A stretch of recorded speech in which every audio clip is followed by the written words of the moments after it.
Сәлеметсіздер ме, құрметті оқушылар? Тақырып Шыңғысхан империясы. Шыңғысхан империясы, Моңғол империясы 13 ғасырда Орта Азияда бүкіл моңғол тайпаларын бір қолға біріктірген ұлы билеуші Шыңғысхан құрған империя.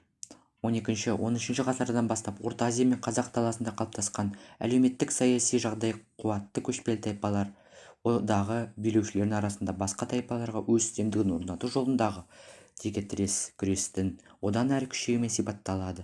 Осы бітпес күрестің барысында ширығып, зор саяси тұлғаға айналған моңғол тайпасының өкілі Шыңғысхан өзінің қайталанбас әскери дарынының арқасында сол сияқты қас дұшпандарының әлсіздігі мен бытыраңқы жағдайын пайдаланып 1188-1204 жылдары үкімет билігін қолға алу үшін жүргізілген қанды күресте ол негізгі жауларын меркіт тайпасы көсемі Тоқтыбектен бастап Найман тайпасының басшысы Таянға дейін бас көтерместей етіп тайқандайды да кең байтақ зор аумақты басып алады. Осы жеңістері мен тайпа көсемдерін өз маңына тығыз топтастыруға бағытталған бірсыпыра әлеуметтік шараларды жүзеге асыру нәтижесінде Темучин дала сүйектері құрылтайының шешімімен 1206 жылы барлық тайпалардың ұлы ханы болып жарияланады да Шыңғысхан түрікше теңіз, мұхит деген сөзден шыққан лауазымын иеленеді.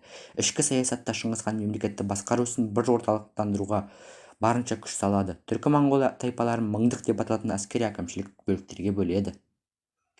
Бөліктердің әрқайсысы 1000 атты әскер беруге тиісті болған. Хан бұларды жайылым жерлерімен қоса өз туыстары мен ояндарға енші етіп бөледі. Империя әскері 3 қанатқа: оң қанат Баруңғар, сол қанат Жоңғар, орта қанат Гол. Мемлекеттік ішіндегі ішкі наразылықты басу үшін 10 мыңдық жеке гвардия құрды. Әскерде өте қатаң тәртіп орнатты. Ұлы хан елде жазбаша істі жүргізу ұйымдастырды.